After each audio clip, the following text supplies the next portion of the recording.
Hi hello guys, இந்த வீடியோல யாரை பத்தி பார்க்க போறோம் அப்படின்னு சொல்லி பார்த்தீங்கன்னா, மேகாவுடைய பர்ஃபார்மன்ஸ்க்கு ஜட்ஜஸ் ஸ்ரீனிவாசன் சார் ஒரு சூப்பரான கமெண்ட்டை சொல்லியிருக்காரு. அது மட்டும் இல்லாம அங்க வந்து பார்த்தீங்கன்னா சூப்பரான ஒரு அதிசய விஷயங்களும் நடந்துச்சு அப்படின்னு சொல்லலாம். ஸோ அதுக்கான பின்னணிகள் என்ன, இவங்க என்ன பாட்டெல்லாம் பாடியிருக்காங்க அப்படின்றாங்க இந்த வீடியோல பார்க்க போறோம். நம்ம சேனலை ஃபர்ஸ்ட் டைம் பார்க்குற பர்சன் நீங்க இருந்தீங்கன்னா மறக்காம நம்ம சேனலை சப்ஸ்கிரைப் பண்ணிக்கோங்க. அப்பதான் நான் அடுத்தடுத்து போற வீடியோக்கான நோட்டிபிகேஷன்ஸ் அண்ட் பாப்அப்ஸ் வந்து உங்களுக்கு கண்டினியூஸா கிடைச்சிக்கிட்டே இருக்குங்க. அது மட்டும் இல்லாம இந்த வீடியோ பத்தி உங்களுக்கான கருத்துக்கள் ஏதாச்சும் இருந்துச்சுன்னா தாராளமா நீங்க கமெண்ட் பாக்ஸ்லயும் மென்ஷன் பண்ணலாம். ஸோ ரீசெண்டா ஜீ தமிழ்ல ஸ்டார்ட் பண்ணிருக்கக்கூடிய one of the reality singing competition show அப்படின்னு சொல்லலாம். சரிகமப்பா லிட்டில் சாம்பியன் சீசன் 5 அப்படின்னு சொல்லக்கூடிய இந்த ஒரு சிங்கிங் காம்படிஷன் சொல்லலாம். ஸோ ஓவரால் செலெக்ஷன்ல மெகா ஆடிஷன் அண்ட் இன்ட்ரோடக்ஷன் எல்லாத்தையும் சேர்த்து வந்து பார்த்தீங்கன்னா இப்போ 25 கண்டஸ்டன்ஸ் இருக்காங்க. ஸோ இவங்க எல்லாரும் வந்து பார்த்தீங்கன்னா ஒவ்வொரு வாரம் ஒவ்வொரு பர்ஃபார்மன்ஸ் பண்ண போறாங்க அப்படின்ற விஷயம் ஸோ இந்த ஷோ பார்த்துருக்கவங்களுக்கு கண்டிப்பா தெரியும். ஸோ அந்த வகையில் வந்து பார்த்தீங்கன்னா இந்த வாரம் ஃபர்ஸ்ட் வந்து பார்த்தீங்கன்னா அதாவது மார்கழி மாசத்தை மென்ஷன் பண்ணி கூட சொல்லலாம். ஸோ டிவோஷனல் சாங்ஸ் அப்படின்னு சொல்லக்கூடிய பக்தி பாடல்கள் வந்து பார்த்தீங்கன்னா பாட போறாங்க பசங்க எல்லாருமே.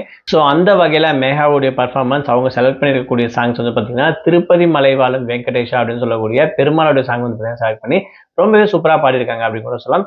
அது மட்டும் இல்லாமல் இவங்களுடைய பர்ஃபார்மன்ஸ்க்கு ஜட்ஜஸ் ஸ்ரீனிவாசன் சார் என்ன சொல்லியிருக்காருன்னா, ஸோ இந்த ஒரு சாங் கேட்கும்போது ரொம்பவே சூப்பராக பாடுறீங்க. அது மட்டும் இல்லாமல் அந்த பரவச நிலைக்கு வந்து பார்த்தீங்கன்னா மைண்ட் எடுத்துட்டு போச்சு.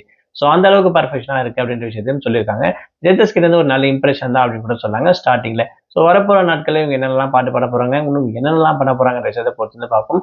இவங்க மட்டும் இல்லாமல் கூட இருக்கக்கூடிய மற்ற பசங்களும் பார்த்தீங்கன்னா ரொம்பவே சூப்பராக பாட்டு பாடி கலக்கிட்டு இருக்காங்க அப்படின்னு சொல்லலாம். ஸோ அந்த வகையில் யார் தான் பெஸ்டா டாப்பா இந்த சீசன்ல இருக்க போறாங்கன்ற விஷயத்த ஸோ பொறுத்து வந்து ஒவ்வொருத்தரா பார்ப்போம். ஸோ இதை பத்தி நீங்க என்ன நினைக்கிறீங்க? உங்களோட கமெண்ட்ஸ் என்னன்ற விஷயத்த மறக்காம கமெண்ட் பாக்ஸ்ல மென்ஷன் பண்ணுங்க.